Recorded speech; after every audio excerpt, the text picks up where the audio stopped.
Et bien qu'il les potes, c'est Keys, j'espère que tout le monde va bien. En tout cas, moi, ça va nickel. Alors, aujourd'hui, on va voir une nouvelle méthode de phishing qui se développe pas mal en ce moment, que ce soit en 2023, mais également en 2024. Alors, voici les dernières personnes qui sont abonnées à la chaîne, merci à vous. Ce qu'on va faire dans un premier temps, c'est un état d'art du phishing, c'est-à-dire que, avant d'évoquer la nouvelle méthode, on va présenter déjà l'existant en termes de phishing. On connaît tous le phishing classique dans lequel on reçoit un mail frauduleux, souvent envoyé à un maximum de personnes en espérant en toucher un maximum, comme par exemple de faux sites de colis. Souvent on vous indique que votre colis est bloqué et que parfois on n'attend même pas de colis et ils envoient quand même un mail. Cette technique elle permet généralement de récupérer vos informations bancaires.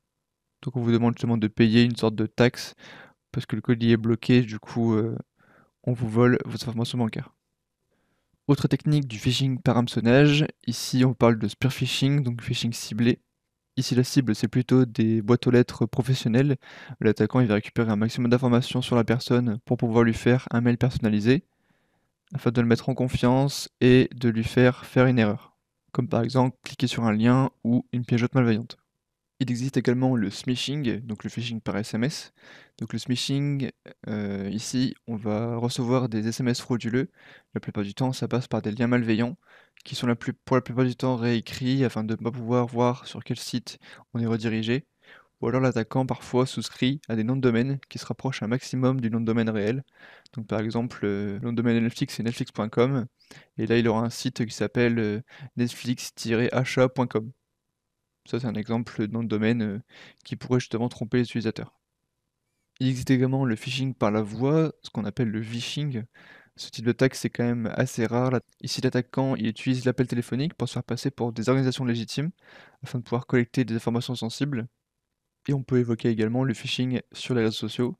Ici, les attaquants utilisent des plateformes de médias sociaux pour créer de faux profils euh, en usurpant l'identité de personnes connues et entrer en contact avec des personnes afin de collecter des informations. Voilà, on a cité un peu ce qui était existant en termes de phishing. On peut maintenant passer à la nouvelle méthode qui s'appelle le kishing. C'est une méthode de phishing qui passe par le QR code, c'est-à-dire qu'un mail vous est envoyé, dans ce mail vous trouvez un QR code qui doit être scanné via une application dédiée ou alors l'appareil photo de votre téléphone. Une fois scanné, vous êtes redirigé vers un lien URL qui ici peut être malveillant, souvent le but étant de voler vos informations personnelles ou également vos informations de connexion. En 2023 et maintenant en 2024, cette méthode elle est arrivée de manière exponentielle avec plus de 800% d'évolution. Alors concrètement, ça ressemble pas mal au phishing via les liens hypertextes, les liens URL. C'est juste que là, les liens URL sont sous forme de QR code. Mais du coup, pourquoi ce phishing c'est dangereux? Ça permet de contourner les protections de filtrage de mail, car on ne voit pas le lien directement au travers du QR code, il n'est pas en clair dans le mail. Admettons qu'une personne reçoit un mail sur son environnement professionnel, parce que justement c'est souvent les environnements de ce type qui sont visés par du phishing. Elle reçoit un QR code dans un mail, ce QR code est scanné avec un téléphone. Donc ici on va se déplacer sur un environnement qui est mobile, donc avec un téléphone, qui est beaucoup moins protégé qu'un environnement professionnel. Ici la personne elle est redirigée vers un lien de phishing, par exemple vers une page de connexion Microsoft, sur lequel l'attaquant aura fait une copie conforme du site officiel, sur laquelle l'attaquant récupère les informations de connexion une fois la connexion établie. Pourquoi c'est dangereux également? C'est encore une méthode qui n'est pas encore trop connue des utilisateurs, elle est peu conventionnelle, donc pour le coup, elle peut avoir un taux de réussite assez important. Ce qui est dangereux également, c'est que cette attaque, elle peut également vous impacter dans la rue, parce que vous pourrez également trouver des QR codes dans la rue. Alors maintenant, on va passer à une partie de démonstration. Donc ici, bien sûr, petit disclaimer avant de commencer cette partie-là, juste pour vous dire justement d'éviter de reproduire ce genre d'activités qui sont bien sûr illégales et qui sont punissables par la justice. Alors déjà, qu'est-ce que le phishing? Donc petite présentation au travers d'un schéma. L'attaquant va créer son propre QR code, venir cacher un lien frauduleux dans ce QR code, ou alors cacher justement un fichier qui serait infecté par un malware. Le QR code est envoyé dans un mail ou alors disposé de manière publique dans la rue.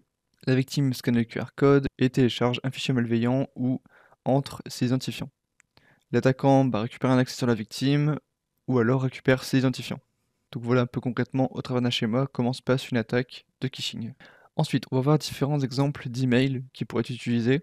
Donc là par exemple, ce qui marche pas mal c'est tout ce qui est Microsoft, donc avec Office 365. Donc là ici le mail n'est pas très bien fait parce que forcément la police d'écriture n'est pas terrible, mais effectivement on nous propose de scanner ce QR code ici, et là forcément le but étant de voler les identifiants côté Microsoft. Alors il faut quand même se méfier sur cette partie-là parce qu'en fait on peut se dire parfois qu'on a de la MFA et du coup l'attaquant ne peut pas contourner la MFA, sauf que il y a une nouvelle méthode qui existe et qui s'appuie sur Evil Proxy et qui permet justement de relayer auprès de l'éditeur justement la connexion afin de forger justement le token d'authentification. Donc concrètement, l'utilisateur fait tout le processus d'authentification jusqu'à la 2FA, il valide ces 2FA et ensuite on a un cookie de session. Donc ici, l'attaquant récupère de son côté, identifie un mot de passe et cookie de session, ce qui permet de s'authentifier directement au travers du cookie.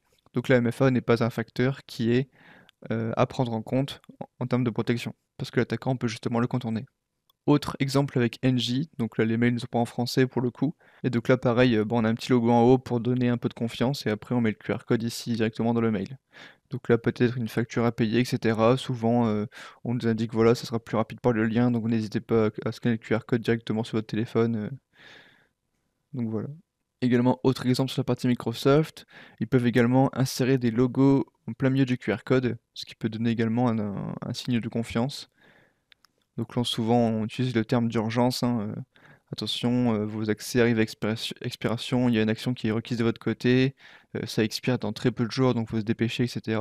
Le but, c'est que l'utilisateur fasse l'action justement dans l'urgence et qu'il fasse une erreur justement en entrant s'identifiant. Et dernière démo du coup, un mail qui est un peu mieux fait on va dire, il est un peu mieux présenté. Là c'est un message assez rapide on va dire. Et de toute manière on voit justement que le domaine n'est pas en microsoft.com, donc pour le coup on est sûr que c'est un mail de phishing. Alors maintenant on va voir comment ça se passe pour générer un QR code. Donc là il y a des sites qui sont vraiment dédiés pour créer vos propres QR codes. Donc là on arrive sur le site de QR code, on entre le lien qu'on veut réécrire via le QR code, et ensuite on a directement le QR code. Donc concrètement, si on scanne le QR code, on va être retourné vers cette URL. L'URL va bien sûr s'ouvrir sur le téléphone. Et là justement, on va arriver sur l'URL qui est ciblée. Donc des sites comme ça, il en existe une multitude. Donc là, quand je scanne le QR code, on a le lien qui est en clair sur lequel je peux me faire rediriger. Mais il existe également des sites qui réécrivent l'URL. Donc c'est-à-dire qu'on va scanner le QR code, on aura une URL qui est réécrite, donc on ne saura pas vers quel site on est redirigé derrière. Et ça, c'est assez dangereux. Alors, on va maintenant évoquer les protections. Donc, concrètement, aucun système d'authentification ou aucun éditeur ne vous proposera de scanner un QR code comme unique option d'authentification dans un mail. Donc, si vous recevez un mail qui vous demande par exemple de confirmer quelque chose, de vous connecter à nouveau à votre compte, de réinitialiser votre mot de passe ou d'effectuer des actions de ce type, et que cet email ne contient qu'un QR code, c'est probablement une tentative de phishing. Ce qui est également important, c'est qu'il faut toujours vérifier le lien URL sur lequel vous êtes redirigé. Par exemple, en effectuant une recherche au navigateur. Comme j'expliquais tout à l'heure, par exemple, si par exemple on demande de faire une action via Netflix, ici, on peut marquer Netflix sur un moteur de recherche et voir quel est le nom de domaine qui est associé à Netflix. Ici, c'est netflix.com. Et si jamais on n'a pas ce nom de domaine-là dans l'URL, à ce moment-là, c'est un faux site. Et après, comme d'habitude, il faut quand même faire attention aux mails qui vous mettent dans l'urgence, justement, et qui vous font agir de manière assez rapide. Merci d'avoir regardé la vidéo jusqu'à la fin, j'espère qu'elle vous aura plu. Si c'est le cas, n'hésitez pas à liker la vidéo et à vous abonner à la chaîne. N'hésitez pas à donner vos impressions en commentaire. Et moi je vous dis ciao ciao pour la prochaine vidéo. Salut!